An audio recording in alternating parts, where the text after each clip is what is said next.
Saya perkenalkan sejumlah narasumber yang bergabung secara virtual. Yang pertama ada Bang Ali Mutar Ngabalin, tenaga ahli kantor staf kepresidenan. Selamat malam, Bang Ngabalin.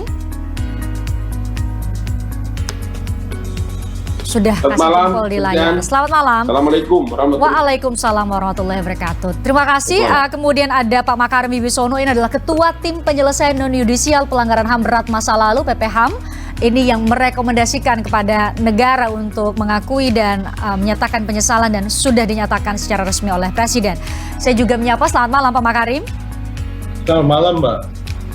Selamat malam. Ada Mas Al Araf, Ketua Badan Pengurus Sentra Inisiatif yang bergabung juga secara virtual. Selamat malam, Mas Al Araf. Selamat malam, Mbak. Ya, selamat malam. Terima kasih.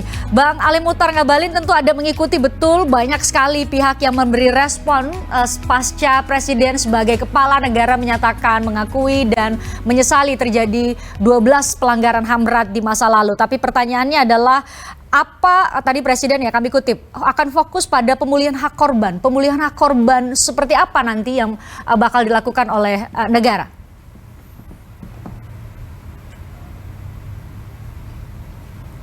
Bang Ngabalin?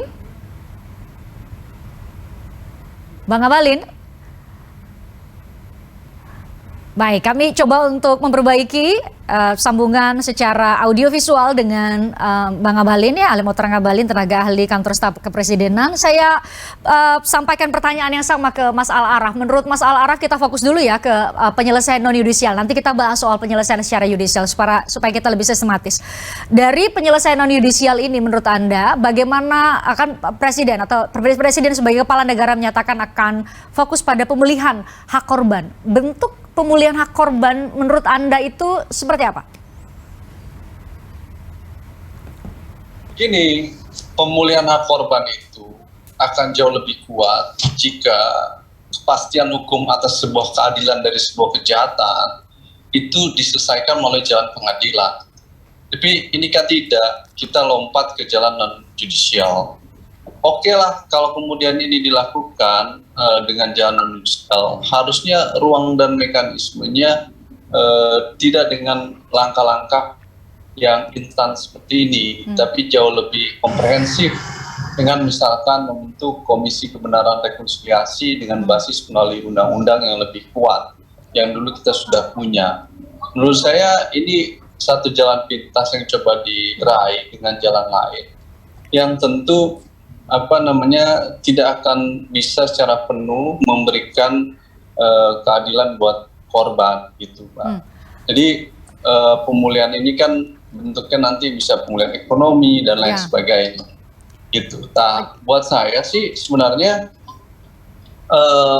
yang lebih penting dari jalan judicial ini adalah saya tidak melihat satu rekomendasi yang kuat untuk melakukan langkah-langkah penyelesaian kasus tersebut melalui jalan yudisial.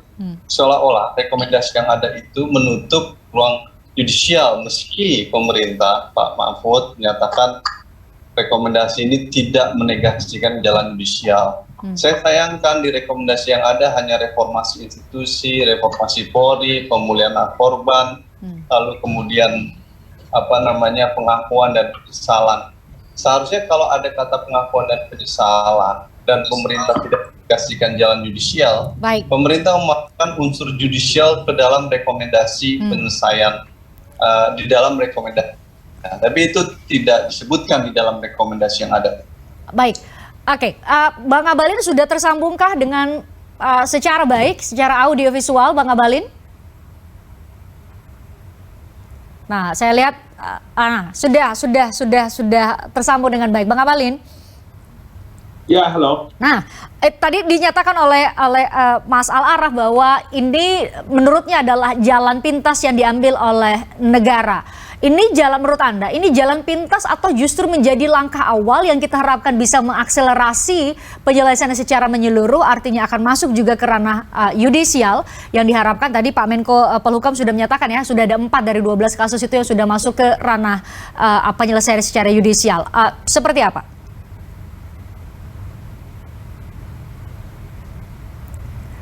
Bang Ngabalin.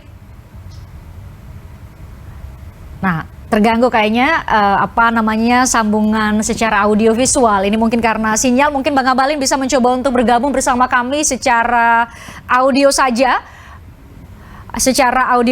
Kami jeda sejenak untuk mencoba memperbaiki hubungan secara audio visual dengan Ali Mohtar Ngabalin, tenaga ahli kantor staf kepresidenan. Usai jeda kami kembali untuk Anda. Tertarik dengan diskusi saya dengan para narasumber? Saksikan obrolan malam dengan topik-topik menarik lainnya. Jangan lupa subscribe ya channel YouTube Berita 1. Like, komen, dan share video ini ya. Terima kasih.